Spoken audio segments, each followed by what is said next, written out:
दोस्तों, the power of your subconscious mind के लेखक जोसेफ मर्फी का कहना है कि हर इंसान को अमीर बनने का हक है। अपनी इस किताब में इन्होंने लिखा है कि आप इस दुनिया में समृद्ध जीवन जीने के लिए और हैप्पी, हेल्दी तथा आज़ाद रहने के लिए आए हैं। इसलिए आपके पास उतना पैसा होना चाहिए जितने की ज़रूरत आपको पूर्ण, सुखी और समृद्ध जीवन जीने के लिए होगी। आप इस दुनिया में विकास करने, एक्सटेंसिव यानी कि व्यापक बनने और खुद को स्पिरिचुअल, मेंटल तथा फिजिकल फॉर्म में प्रकट करने के लिए आए हैं। आपको अपनी सभी संभावनाओं का पूरा विकास करने और आत्म अभिव्यक्ति का संपूर्ण अधिकार है। इसका एक महत्वपूर्ण पहलू ब्यूटी और लग्जरी से घिरे रहना है, बस शर्ते आप इसे चुनें। जब आप अपने सबकॉन्शियस माइंड की हेल्प से अमीरी का आनंद ले सकते हैं, तो फिर पॉवर्टी यानी कि दरिद्रता में क्यों रहा जाए। इस अध्याय में आप पैसे से फ्रेंडशिप करना सीखेंगे। जब आप ऐसा कर लेते हैं तो आपके पास अपनी ज़रूरत का सारा पैसा होगा और ज़रूरत से ज़्यादा भी। रिच लाइफ जीने की अपनी इच्छा के बारे में किसी की भी बातों से संकालू या शर्मिंदा महसूस ना करें, बल्कि आपके गट लेवल यानी कि गहनतम स्तर पर यह इच्छा पूर्ण, खुश और वंडरफुल लाइफ जीने की इच्छा है। यह पूरे यूनिवर्स की इच्छा है। यह न सिर्फ अच्छी है बल्कि बहुत अच्छी है। धन एक प्रतीक है। धन रेगुलेशन का सिंबल है। आपके लिए यह न सिर्फ कमी से आज़ादी का प्रतीक है बल्कि ब्यूटी, डेकोरेशन, अबंडेंस और लग्जरी का सिंबल है। यह किसी राष्ट्र के फाइनेंशियल हेल्थ का सिंबल है। अगर खून आपके शरीर में फ्रीली प्रवाहित होता है तो आप शारीरिक दृष्टि से हेल्दी हैं।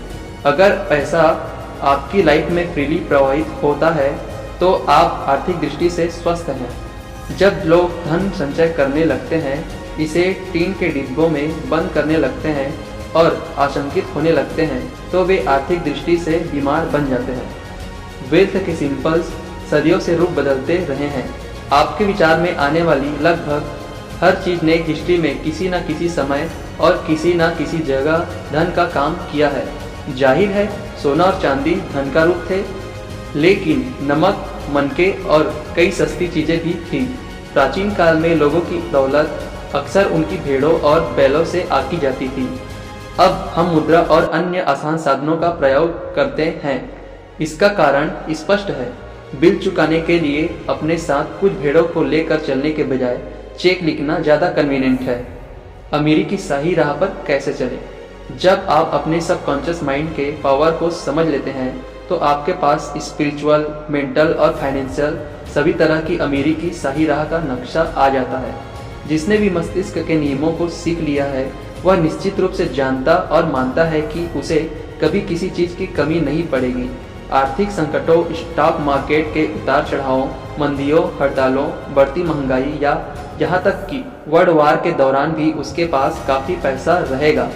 इसका कारण यह है कि उसने दौलत का विचार अपने सबकॉन्शियस माइंड तक पहुंचा दिया है। परिणाम स्वरूप उसका मन उसे दौलत देता रहता है, चाहे वह जहां भी रहे। उस व्यक्ति ने अपने मस्तिष्क को विश्वास दिला दिया है कि पैसा उसकी लाइफ में फ्रीली प्रवाहित हो रहा है और उसके पास हमेशा ज़रूरत से बहुत ज़्यादा पैसे रहेंगे। जैसा वह ऑर्डर देता है वैसा ही होगा। अगर कल वह फाइनेंशियली तबाह हो जाए और उसके पास की हर चीज़ वर्थलेस हो जाए, तब भी वह दौलत को आकर्षित करेगा। वह संकट से आराम से उबर जाएगा। यही नहीं, वह उससे लाभ भी उठा लेगा। आपके पास अधिक पैसे क्यों नहीं हैं? इस बात को सुनते समय शायद आप सोच रहे हों, मैं ज़्यादा आमदनी का हकदार हूँ। मेरी राय में यह अधिकांश लोगों के बारे में सही है। वे सचमुच ज़्यादा आमदनी के हकदार हैं, लेकिन उन्हें यह मिलती नहीं है। इन लोगों के पास अधिक पैसे नहीं होने का एक महत्वपूर्ण कारण यह है कि वे मन ही मन या खुलकर इसकी बुराई करते हैं। वे पैसे को गंदा कहते हैं या मानते हैं। वे अपने बच्चों, दोस्तों से कहते हैं कि पैसे का प्रेम ही सारी बुराइयों का जड़ है। उनके रिच न बन पाने का एक रीज़न यह भी है कि उनके सबकॉन्शियस में कहीं ना कहीं यह इमोशन छिपा होता है कि गरीबी में कोई खास गुण हो सकता है, कि यह सबकॉन्शियस सेंस बचपन की नसीहत या फिर धर्म ग्रंथों के गलत विश्लेषण के कारण आ गया हो। धन और संतुलित जीवन। एक बार एक आदमी ने जोसेफ मर्फी से कहा, मैं दिवालिया हो गया हूँ। लेकिन यह बिल्कुल ठीक है। मुझे धन पसंद नहीं है, यह सारी बुराइयों की जड़ है। ये स्टेटमेंट कंफ्यूज्ड न्यूरोटिक मेंटालिटी के इंडिकेटर हैं। धन का प्रेम अगर बाकी हर चीज से ज्यादा हो जाए तो इससे आप एक तरफा और अनबैलेंस्ड हो सकते हैं, लेकिन यहाँ आप अपनी शक्ति या सत्ता का समझदारी से प्रयोग करेंगे। कुछ लोग शक्ति के भूखे होते हैं, बाकी धन के भूखे होते हैं। अगर आप सिर्फ पैसों पर पूरा ध्यान लगाते हैं और कहते हैं मैं सिर्फ पैसा चाहता हूँ, मैं अपना पूरा फोकस मनी कलेक्शन पर केंद्रित करूंगा, बाकी किसी चीज का कोई इम्पोर्टेंस नहीं है, तो हो सकता है कि आप पैसे कमा लें और ढेर सारा जमा भी कर लें, लेकिन आप इसकी कितनी बड़ी कीमत चुकाएंगे। आप शायद भूल चुके हैं कि आप दुनिया में बैलेंस्ड लाइफ जीने के लिए आए हैं।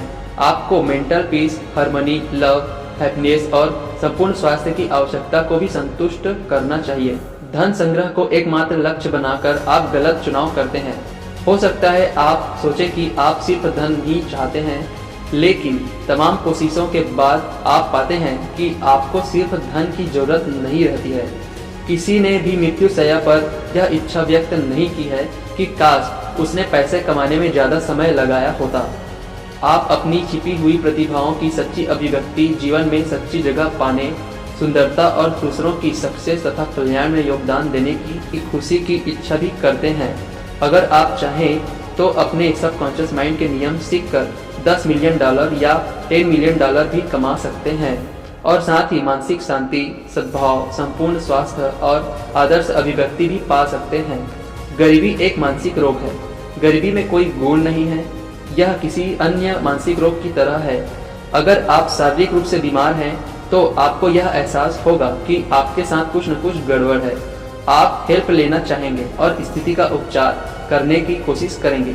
इसी तरह अगर आपकी लाइफ में धन का पर्याप्त प्रवाह नहीं हो रहा है तो आपके साथ कोई न कोई मूलभूत गड़बड़ है। जीवन सिद्धांत की दिशा डेवलपमेंट, विस्तार और लाइफ को अधिक प्रॉस्परस बनाने की ओर है। आप यहाँ पर किसी दबड़े में रहने, चिथड़े पहनने और भूखों मरने के लिए नहीं आए हैं। आपको खुश, समृद्ध और सफल बनना चाहिए। आपको धन की कभी आलोचना क्यों नहीं करनी चाहिए। धन के बारे में सारे अजीब विश्वास और अंधविश्वास अपने दिमाग से धो डालें। कभी भी धन को बुरा या गंदा न माने। ऐसा करने पर यह पंख लगाकर आपसे दूर उड़ जाएगा। याद रखें, आप जिसकी बुराई करते हैं उसे खो देते हैं। आप जिसकी आलोचना करते हैं उसे आकर्षित नहीं कर सकते। बिना दिए आपको कुछ नहीं मिल सकता। बड़े स्टोरों में पहरेदारों और जासूसों को रखा जाता है ताकि वे सामान चुराने वालों को रोक सके। हर दिन ये कुछ लोगों को चोरी करते हुए पकड़ते हैं। इस तरह की चोरी करने वाले कमी और सीमा के मानसिक माहौल में रहते हैं।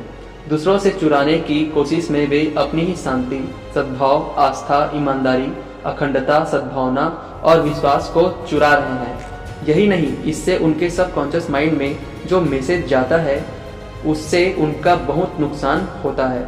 चरित्र, छवि, सामाजिक प्रतिष्ठा और मानसिक शांति का नुकसान। ये लोग यह नहीं समझते हैं कि उनका दिमाग कैसे काम करता है। उन्हें आपूर्ति के स्रोत में आस्था नहीं होती है।